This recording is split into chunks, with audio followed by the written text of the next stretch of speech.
الحمد لله وكفى والصلاة والسلام على رسول الله أما بعد فأعوذ بالله من الشيطان الرجيم بسم الله الرحمن الرحيم ولنبلونكم بشيء من الخوف والجوع ونقص من الأموال والأنفس والثمرات صدق الله العظيم. قدرمن ورونو خويندو السلام عليكم ورحمة الله وبركاته.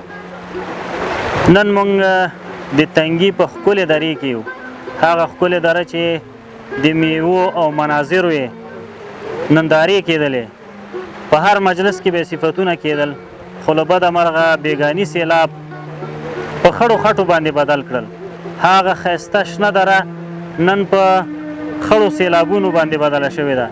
هغه ښکلي کورونه چې دلته جوړ شوي وو هغه نن ړنګ و بنګ پراته دي. دلته خلک زیانمن شوي دي. دلته له میوو نه ډکې ونې سیلابونو لاهو کړي دي. دلته خلکو مالی زیانونه لیدلي، خلکو کورونه له لاسه ورکړي او خلکو فصلونه له لاسه ورکړي. بېګا شپه چې کوم سیلابونه په دوی باندې راغلل ډېر زیات یې متضرر کړل. سلګونه جریبه ځمکه او باغونه یې له منځه یوړل. همدا ډول سلګونه کورنۍ یې ړنګې کړې، کورونه یې ړنګ کړل، خلکو ته زیان واړو. خلک فقیر خلک دي، څو ونو مڼو ته به منتظر وو، هغه هم ټول کال یې ورته زحمت و، استخواري کوله، خو کله چې فصل ته ورسېدل، کله چې په میوه شول او کله چې باغ پوخ شو، الهي عذاب او آفت ورباندې راغی. هغه امیدونه هم له خاورو سره خاورې شول.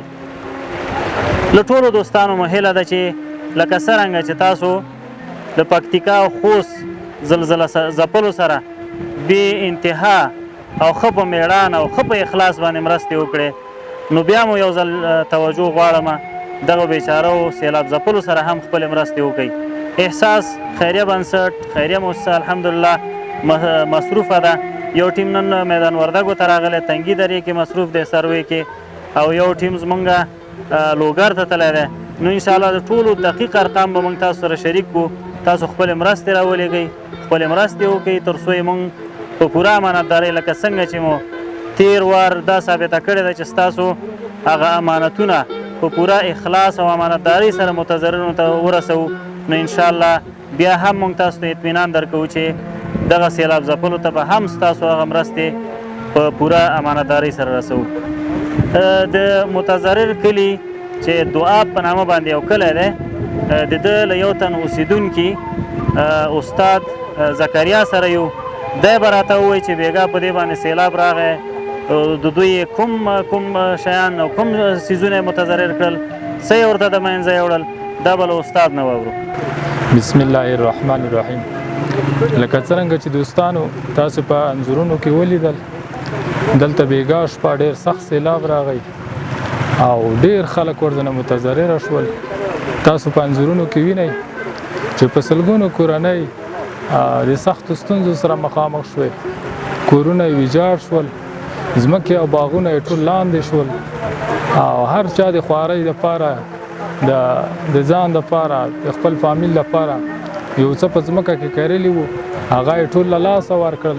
تقریبا سلګونه کورنۍ دلته متضرره شوې او همداسې تقریبا 300-350 جریبه ځمکه دلته زراعت ټول له منځه لاړ. هر چا چې څه پکې کرلي وو هغه ټول له منځه ولاړ. نو موږ د هغه کسانو څخه چې دوی غواړي د متضررینو څخه مرسته وکړي، موږ غواړو چې د دې خلکو سره مرسته وکړي، کومک وکړي او د دې غم د خپل ځان غم وبولي او د دوی درد د خپل ځان درد وبولي. نو موږ انشاءالله د دوی څخه همدا هیله لرو، همدا تمه لرو. لکه څنګه چې تاسو واورېدل په پکتیکا او پکتیا کې چې کومه زلزله شوې وه، د هغې سره ټولو خپله همدردي وښودله، ټولو خپل غم وښوده. موږ هم غواړو چې د دې ولس د خلکو سره د دې خلکو سره خپل درد وښیي، خپل غم شریک کړي او نور زه څه نه وایم. ومن الله توفیق.